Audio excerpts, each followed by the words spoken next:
Olá pessoal, tudo bem? Sejam muito bem-vindos ao Mateca.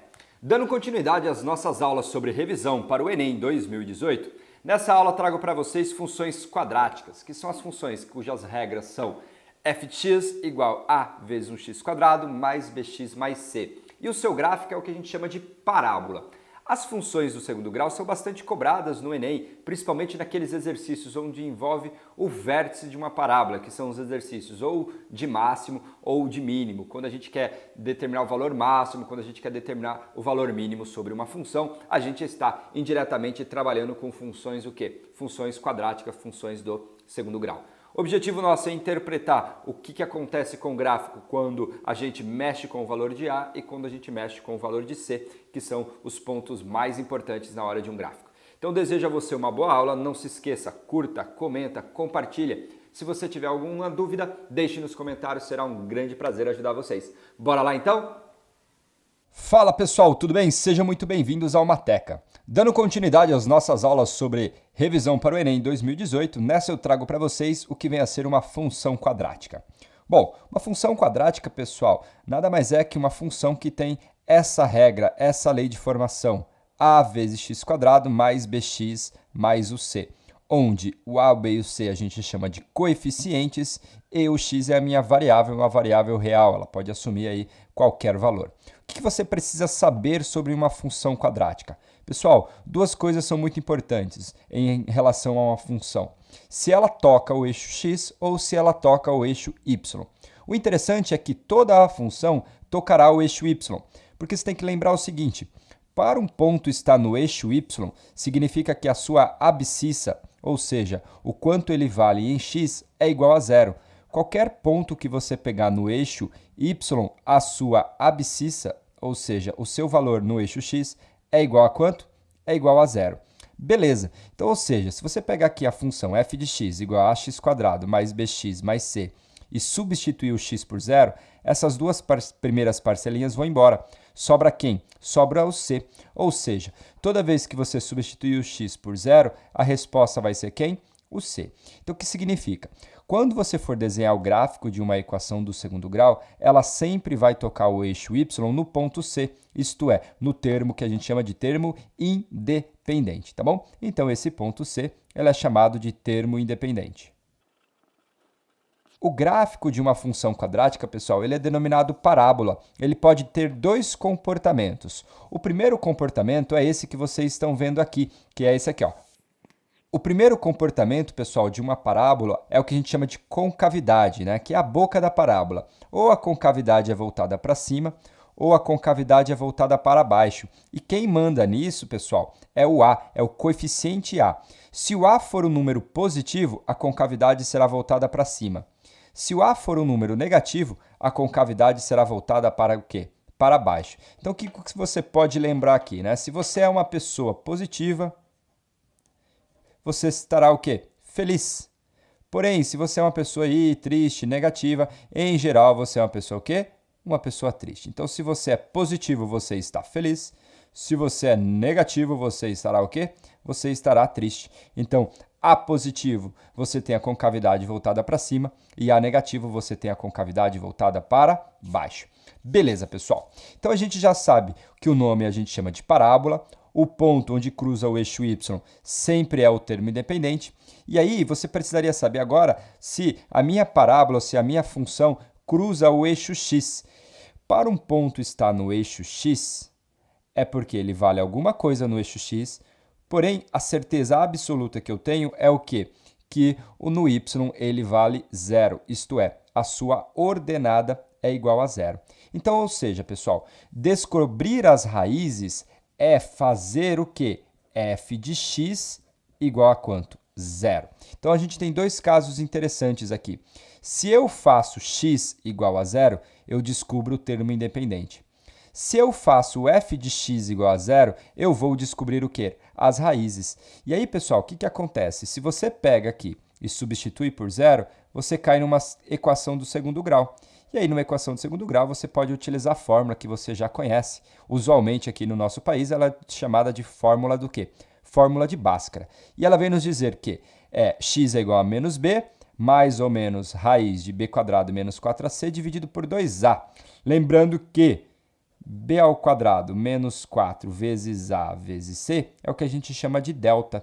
Então, aí o que a gente tem? Podemos ter duas respostas. Ou mais, né? Menos b mais a raiz do delta, ou menos b menos a raiz do delta. Lembrando que, pessoal, em uma equação do segundo grau, três coisas podem acontecer para o delta, porque ele é um número, ele pode ser ou positivo, ele pode ser zero, ou ele pode ser o quê? Negativo. Se o delta for positivo, pessoal, você sempre vai ter duas soluções. Duas soluções, uma diferente da outra, então duas soluções diferentes. Se o delta for zero, você terá apenas uma solução. Porém, se o delta for negativo, você vai ter o quê? Nenhuma solução.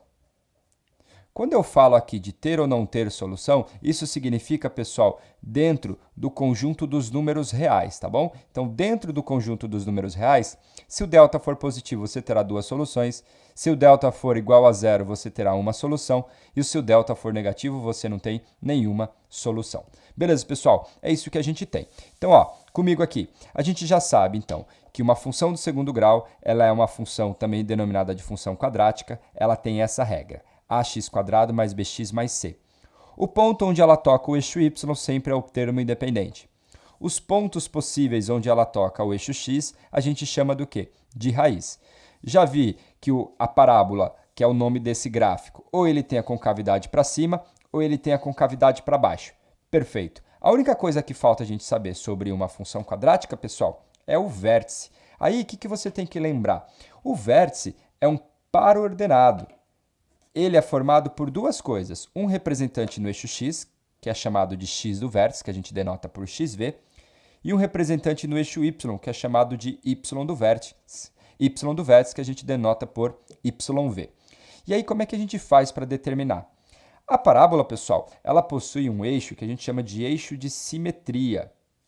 O que é um eixo de simetria? Seria um eixo imaginário que divide a parábola em duas partes bem simétricas, tá bom? Então, se você observar, uma poderia rebater e ficaria sobre a outra. Esse eixo de simetria, pessoal, passa sempre entre as raízes, ou seja, é ponto médio. Então, o que você tem? O x do vértice é o ponto médio das raízes, isto é, x1 mais x2 dividido por 2. Em termos de fórmula, isso daqui é o quê? É o menos b sobre 2a, tá bom? Então, ó, o que a gente tem? O x do vértice é igual a menos b sobre 2a. Então, se você quer saber o x do vértice, você tem uma fórmula, você tem uma relação entre os coeficientes da minha parábola, menos b sobre 2a. Já para achar o y do vértice, o que você precisa fazer? Bom, pessoal, você tem que lembrar de gráfico de função. O que significa o gráfico de uma função? Por exemplo, o vértice é um ponto do gráfico. Então, ele tem um representante no eixo x e um representante no eixo y. Só que o mais interessante é você perceber, é você lembrar, é você entender que o y do vértice, ele veio de alguém. Ele veio do x do vértice. Então, a gente diz que o y do vértice é a imagem do x do vértice. Então, olha lá. O y do vértice é a imagem do x do vértice. Isso significa que se você quer achar o y do vértice, basta você encontrar o x do vértice primeiro e substituir na minha expressão, ou seja, substituir na regra da minha função. Bom, pessoal, para quem curte fórmula, para quem gosta de fórmula, a fórmula do y do vértice é o quê? Menos delta sobre 4a. Então é isso, pessoal. Agora, só para a gente encerrar, o que a gente precisa lembrar mais ainda sobre funções quadráticas? O seguinte, ó, quando você tem uma função quadrática, a gente já viu que ela pode ter ou a concavidade para cima ou a concavidade para baixo. Se esses pontos aqui, que estão no eixo x, são as minhas raízes, que eu vou chamar de x1, x2, tanto com a concavidade para cima, tanto com a concavidade para baixo, x1 e x2, olha só o que vai acontecer, o que eu quero mostrar para vocês.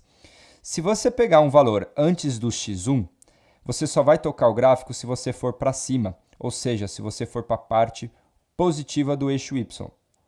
Se você pegar um valor antes entre as raízes, você só vai tocar o gráfico se você for para baixo. Então, você está indo para a parte negativa do y. E se você pegar um valor à frente e depois da outra raiz, você só vai tocar o gráfico se você for para cima. Então, ou seja, só se você for para a parte positiva. Então, isso daqui a gente chama de estudo do sinal. Quando a concavidade é para cima, a função ela é positiva fora das raízes e ela é negativa entre as raízes. Quando a concavidade é para baixo, isso acontece de modo contrário. Ou seja, se você pegar um valor entre as raízes, você toca o gráfico indo para cima, ou seja, ela vai se tornar positiva entre as raízes, porém, ela vai se tornar negativa fora das raízes. E aí a gente tem o estudo completo do sinal de uma função quadrática, de uma função do segundo grau. E os pontos dos eixos são exatamente os pontos onde a função é igual a zero. Beleza, pessoal? Então é isso que a gente tem. Para finalizar, o que eu quero trazer para vocês é um caso importante de fatoração. Para você que não vai só prestar o Enem, para você que gosta aí de um exercício ou prefere ou quer ter interesse de prestar a FUVEST, por exemplo, ela gosta de exercícios onde você pode utilizar até de modo bastante frequente esse tipo de fatoração, que é o seguinte. Lembrando que quando a gente tem uma função do segundo grau, eu tenho ela da seguinte forma, ax² mais bx mais c. Pessoal, se você conhecer as raízes da minha função, ou seja, os zeros da minha função, x1 e x2, você sempre pode fazer o quê? Esse tipo de fatoração. A vezes x menos x1 vezes quem? X menos x2. Observe, pessoal, se eu fosse fazer a distributiva, a gente teria o seguinte, ó, x vezes x, x². X vezes menos o x2 vai ficar o quê? Menos x2. x1 vezes x daria menos x1. x1 vezes x2 vai dar menos, com menos vai ficar mais quem? x1 vezes x2. Beleza? Então é isso que a gente tem. Olha só, pessoal. O a, x², vou colocar aqui o menos x em evidência. Então fica menos x que multiplica quem, pessoal? x1 mais o x2, beleza? E aqui, pessoal, mais quem? x1 vezes x2. Da equação de segundo grau, pessoal, que você aprendeu, você tem duas relações que a gente chama de soma e produto. A soma das raízes de uma equação do segundo grau, ela é sempre o quê? Menos b sobre a. E o produto é sempre o quê? C dividido por a. Olha só que interessante aqui. Se você observar, o que você tem aqui? Menos x vezes. Aqui é x1 mais x2, isto é, a soma das raízes. Então, é menos b sobre a, mais x1 vezes x2, que é o produto das raízes, que vai ser o quê? C sobre a. Então, aqui, pessoal, é o seguinte, se você fizer a distributiva, ó, a vezes x², ax². Menos com menos dá mais. Aí você teria, esse a vai cancelar com o de baixo, então só vai sobrar quem? Bx. E a vezes c sobre a vai cancelar, vai sobrar só quem? C. Então, essa fatoração aqui, pessoal, ela é de grande importância quando você tem o quê? As raízes, quando você tem os zeros da sua função. É isso que a gente tem, é isso que eu tenho para falar para vocês sobre o quê? Função quadrática, funções do segundo grau, funções com a seguinte regra, ax² mais bx mais c. Então é isso, pessoal. Próximo vídeo a gente vai fazer exercícios sobre o Enem anteriores que envolvem funções do segundo grau. Um grande abraço para vocês e a gente se encontra no próximo vídeo. Tchau!